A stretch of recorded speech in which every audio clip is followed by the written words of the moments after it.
అవసరం ఉంది ల్యాబ్ తగలబెట్టేది? నేరగాడికే కదా.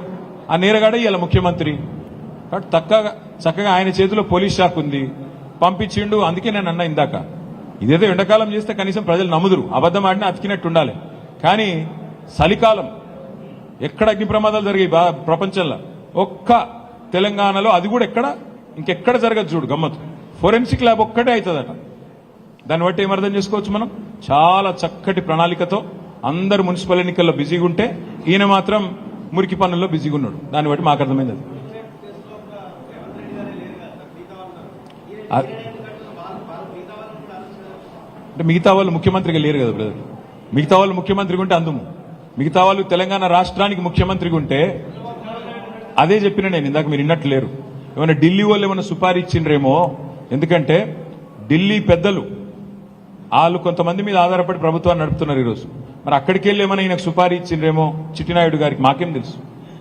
అయ్యుండొచ్చు, ఏదైనా జరిగి ఉండొచ్చు. జడ్జి గారు వస్తే అన్ని తేలుతాయి. అందుకే అడుగుతున్నాం, ఎందుకంటే మాకు పోలీసుల మీద నమ్మకం లేదు.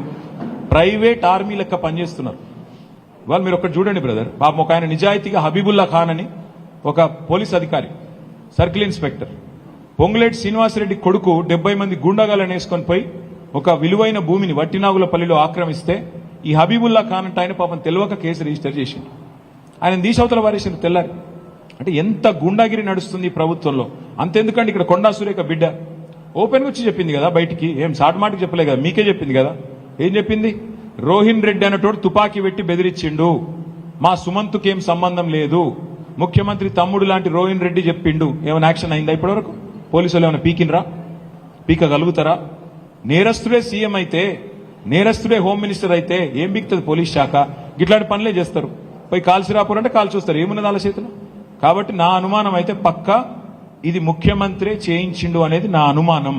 ఇది రాష్ట్ర ప్రజలు కూడా ఖచ్చితంగా ఒక నేరగాడు తన నేరాన్ని కప్పిపుచ్చుకోవడానికి విచారణ చివరి దశలోకి వచ్చిన స్థాయిలో తప్పకుండా కప్పిపుచ్చుకోవడానికి చేసిండు అని రాష్ట్ర ప్రజలు కూడా అనుమానం వ్యక్తం చేస్తున్నారు.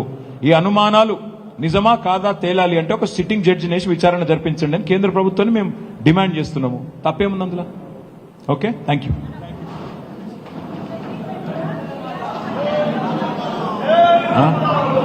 ఒక్క నిమిషం.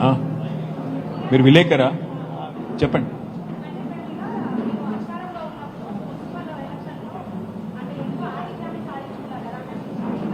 ట్వంటీలో చెప్తామా. మాకు 2020లో ఆ రోజు మున్సిపల్ ఎన్నికలు జరిగితే మొత్తం రాష్ట్ర వ్యాప్తంగా నాకు గుర్తున్నంత కాడికి 143 చోట్ల జరిగితే రాష్ట్రం మొత్తంలో మాకు మా పార్టీకి 135 దాకా వచ్చినాయి మున్సిపాలిటీ.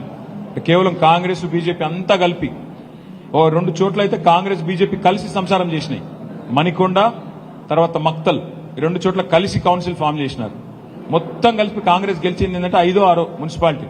కానీ ఈసారి మీరు చూస్తారు ఫలితాలు 13వ తారీఖు రోజు బ్రహ్మాండంగా గణనీయమైన ఫలితాలు సాధిస్తాం. పాత వరంగల్ జిల్లా, ఉమ్మడి వరంగల్ జిల్లాలో కూడా మంచి ఫలితాలు సాధిస్తామనే విశ్వాసం నాకు. Thank you.